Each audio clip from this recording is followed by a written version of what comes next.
Hello and welcome to this ISJ Leaders in Security video. My name is James Thorpe and I'm the editor of International Security Journal. Today I'm delighted to be speaking to Per Hökfelt, Head of Sustainability at Gunnebo Group, and Myriam Bevillon, Head of Safe Storage R&D, Quality and Sustainability. Enjoy the video. So, Per, why must businesses now view sustainability as a core strategic imperative amid different climate, geopolitical and regulatory pressures? Yeah, so I think it's a very good question, and I would like to split it into actually 5 different topics. So I think the first one, which I think it's important for everyone to understand, is that climate risks are operational risks. If you are sort of hit by, let's say, flooding or extreme heat or something like that in your supply chain, well, it will lead to disruptions in your supply chain, and it's something that this is sort of maybe new to a lot of people, but I think this is a reality today, and I think that is maybe my number one. If we move on to number 2, I would say that the sort of geopolitical landscape that we have is clearly leading up to new risks, and I think that one really interesting thing about sort of what I call sustainable business models, like circular business models, is actually a way to increase the resilience in your supply chain.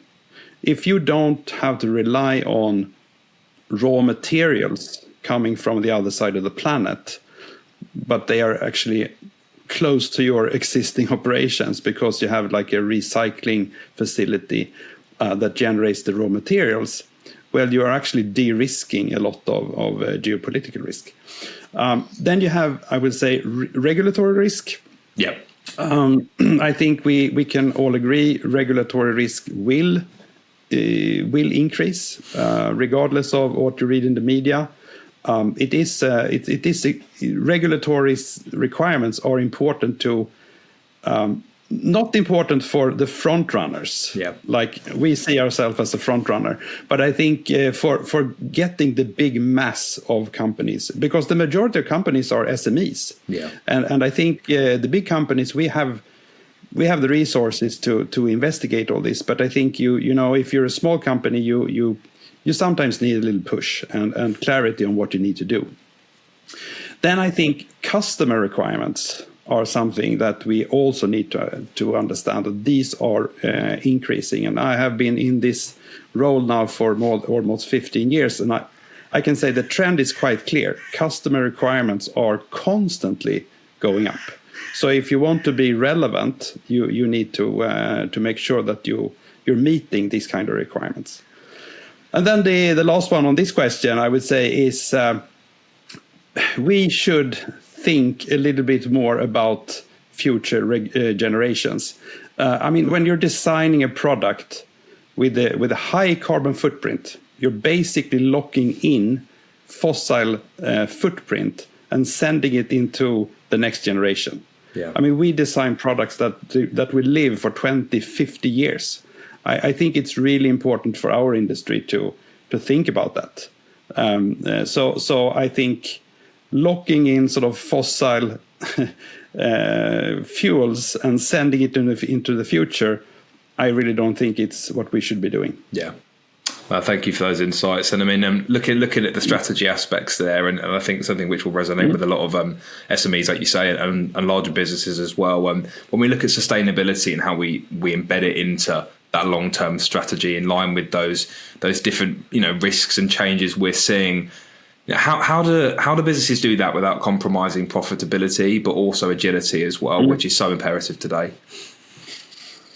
Yeah, I think I'm happy that you asked this question because it sort of reflects a narrative that exists, which says that the sustainable solution or sustainable business models are always more costly. Yeah, I would really argue that and say that there's no law of physics or anything like that says that has to be like that. Yeah. And my experience is that if you really start looking into this from a business perspective, you realize that you can actually, it's not like that. So I think that's just important to understand. I would say that on the other hand, let's call it fossil tech. If we talk about, we use a lot of fossil tech today, and there's a history of that. The fossil tech and the fossil alternative will become more costly in the future. And I think there are at least two drivers of that. One is fossil industry is today subsidized. And then you can argue how much it is, but it's at least $500 billion per year, and it might be all the way up to $2 trillion. That will go away, and that cost will be passed on to customers. And the second one is that when the fossil industry is sort of has a real benefit of the scale. And we will see a decline in scale, and that will also increase the cost per sort of unit on the fossil alternative. So it's subsidies and the economy of scale that will go down for fossil industry. Then I think another thing that we don't talk so much about is that you can actually sell more and increase your margin when you're driving sort of what I call sustainable sales. One example, if you're able to sell your product two times, which is circular business model, the total profit margin of those two sales is actually larger than selling it only once.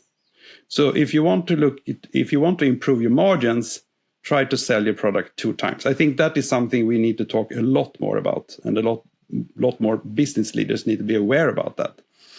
And the other thing, which I think is, I actually met a Finnish salesperson. She said to me, in business to consumer, you're selling product, but in business to business, you're selling trust. Yeah. And I think what I have found out is that if you are showing up as what I call a responsible supplier selling responsible products, you're generating a lot of trust. And I think that there is definitely something in that more business leaders should be understanding and looking into. Okay, so another topic is, of course, customer requirements. And I think that, first of all, I've been into this industry and in this role for almost 15 years. And I think one thing is absolutely clear. The customer requirements are increasing every year. I mean, it's absolutely happening in all industries, in all parts of the world. And another thing which I found interesting is that a lot of organizations or salespeople, they don't even know the customer requirements. And I found a really interesting, I think right now, we're all going in, everyone knows that within Europe and in all parts of the world, we're going to invest a lot in defense. So actually, we looked into NATO requirements. NATO has some really interesting sustainability requirements, very much in line with the 1.5 degree target. So I think it's just an example of really interesting customer requirements, and we should be aware of them. Fantastic. No, thank you for that, Per. And I think as we look more specifically, I guess, at the security market and the area you also operate in as a business, Myriam, I want to come to you and take some of these ideas more into an industry kind of level conversation as well. So looking at those kind of themes that Per just touched on then, how can sustainability drive competitive differentiation in the security market and the security focused markets in general?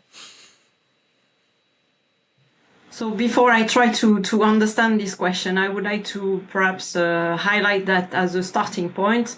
The security markets and sustainability, they have in common that resilience and risk mitigation are core to both. Yeah. So, for example, as Per mentioned earlier, climate and resource risks are really strategic vulnerabilities that we need to take care about. I came across and read a recent Morgan Stanley study which says that 88% of companies view sustainability as a long-term value driver, while 67% of executives now rank it among their top 3 strategic priorities, which is quite something. Besides that, we see more and more on our day-to-day business that customers' expectations for sustainable products and services are increasing. Sustainability is rather now, I would say, a must-have than a differentiator. Yeah. Customers are constantly asking for less CO2 intensive products and solutions. They want more transparency. They want to understand how we manage our value chain and the social aspects, the environmental impact. So actually, what we see also now is that in tendering process, for instance, having some, elements to bring around sustainability really can make a difference. So I think overall we are convinced that this is an opportunity to build a long-term relationship and becoming a trusted supplier, as Per mentioned also earlier on, which we believe is really important. So I would say that for me, the differentiation now lies more into how well we integrate sustainability in our business. Yeah. No, fantastic. Thank you. I think one of the key points I want to talk and touch on there actually was you mentioned the day-to-day aspects of sustainability and how it's more interwoven with, not just in business, but in our personal lives as well. When we go to supermarkets, when we go and travel around the world, we're seeing that impact, I think, in a lot of kind of consumer items. And one of the things I want to touch on is with, as we are as consumers, we're willing to pay, I think, a premium for sustainable products in a lot of our parts of our lives. And how are those trends kind of influencing strategic decision making, maybe at a business level on sustainability, how you see it as well? So first of all, I think we should make a distinction between B2B business, where low carbon products are, as I mentioned before, increasingly valued by customers. And that's something that we have started to explore by talking to our customers. For B2C, I would say it's a different story, as you mentioned, James. Yes, customers say they are willing to pay more. When it actually comes to do it, sometimes we see a little bit of a difference. So I think also depending on the different parts of the world, this can be quite different. But we are trying to, of course, engage with our customers and talk more to them about that, so that they get more conscious and adhere to more to the sustainability model. I would say that in sustainability, more than in any other thing, early investments in sustainable product development will be beneficial for us, as we will be seen as a first mover rather than a laggard. As Per also said before, we see us as upfront and as advanced, at least within our industry, around sustainability, and we want to keep this position, of course. With sustainability investments, very often it has a high ROI, so return on investment. So over a long time horizon, that's sometimes a little bit a challenge for some companies. But there are a couple of benefits associated to that, because it's clearly leverage the brand equity. It of course helps to reduce risks, and it's a factor of customer retention. So overall, there are really a lot of benefits to take decisions on investing around sustainability. Fantastic. However, strategic decisions should consider that the total cost of ownership and the life cycle impact and long-term value of a product, not only the upfront cost. And that's what we have to explain to our customers. that yes, if they invest a little bit more at the beginning, they will see some value and they will see some long-term benefits overall, looking at the whole life cycle. So that's our, I would say, task and sometimes challenge, but our task to explain this. So overall, I would say customers willing to pay, that helps us to and encourage us to make more effort and invest more. However, we are remaining, of course, conscious of the cost and what the customers is prepared to pay at the end of the day. I also believe that in the long run, prices will be balanced in the sense that what we call low impact materials that sometimes are challenging to include right now or sometimes to source, they will become the new norm in the near future. It's not easy to say when, however, but surely in the 10 to 20, in the next 10 to 20 years. So overall, this will balance, I would say, and we will get some payback of the investments that we are making. Oh, fantastic. Thank you for those insights. And one of the aspects I want to look at here is kind of what this shift, this sustainable shift looks like in practice. Obviously, we touched on the executive level and looking at it at a strategy level. But what does this look like in practice for businesses, embedding ESG across strategy, operations and culture? For a company like ours, we have decided to publish a first voluntary CSRD report. So we have embarked into the CSRD journey. We have also committed to science-based targets. So we are, of course, considering all the aspects of ESG. And our sustainability targets are really integrated today across all departments. In practice, this means that as part of the targets that we have set for ourselves to improve and to fulfill our commitments, we are having plans into each of the three areas. For the environmental part, it's of course largely covered, and our main aim in this case is to reduce our scopes 1, 2, and 3 emissions, to decarbonize and to lower our impact.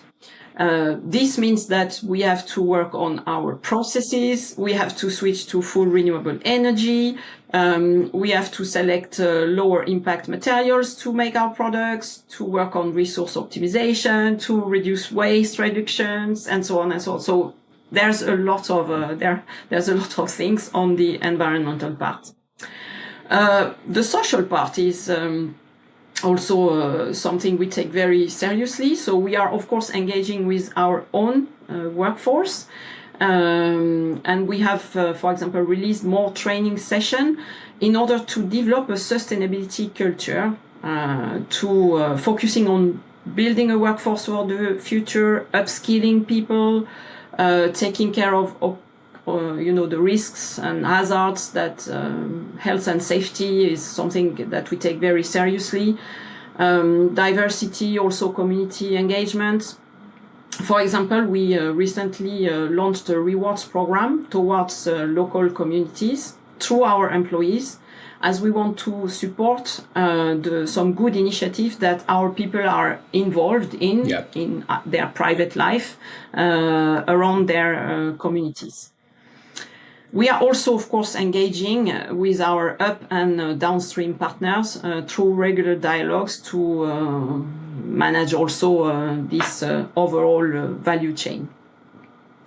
The governance part is also something we are caring for, and one very important element is to protect our customers' data, business ethics, which means that we need to define and to implement the right processes in place against corruption and for business transparency. So we are really trying to cover all aspects of the ESG. Yeah, brilliant. I mean, that word transparency you said at the end, I think applies to a lot of the parts you talk about there, about building trust in the channels as well and building trust with customers. I think it's a really key point raised through both your responses. And finally, I want to just keep going with this theme of exploring what you're doing at Gunnebo Safe Storage. So how are you aligning sustainability initiatives with also corporate strategy, risk management, and also long-term value creation within the business? That's an interesting one, actually. I would say, first of all, that I see those four elements, sustainability initiatives, corporate strategy, risk management, and long-term value. This really is completely interrelated. Yeah. In our company, we do not have a standalone sustainability strategy. Rather, the sustainability is really embedded into our overall company strategy. Yeah. So when it comes to risk management and long-term value creation, we are convinced that companies who are ignoring this today may not exist in the future. For instance, and as we mentioned at the beginning of this conversation, if you do not look at climate change scenarios and their implications, you may have issues with your production sooner or later. So from our side, we are using different tools like double materiality and also climate risk assessments to identify our risks. And by the way, this also helps when talking to banks, because we know that nowadays financial institutions, and they are really carefully looking at companies' sustainability engagement to decide upon loans allowance, which of course is a very important factor.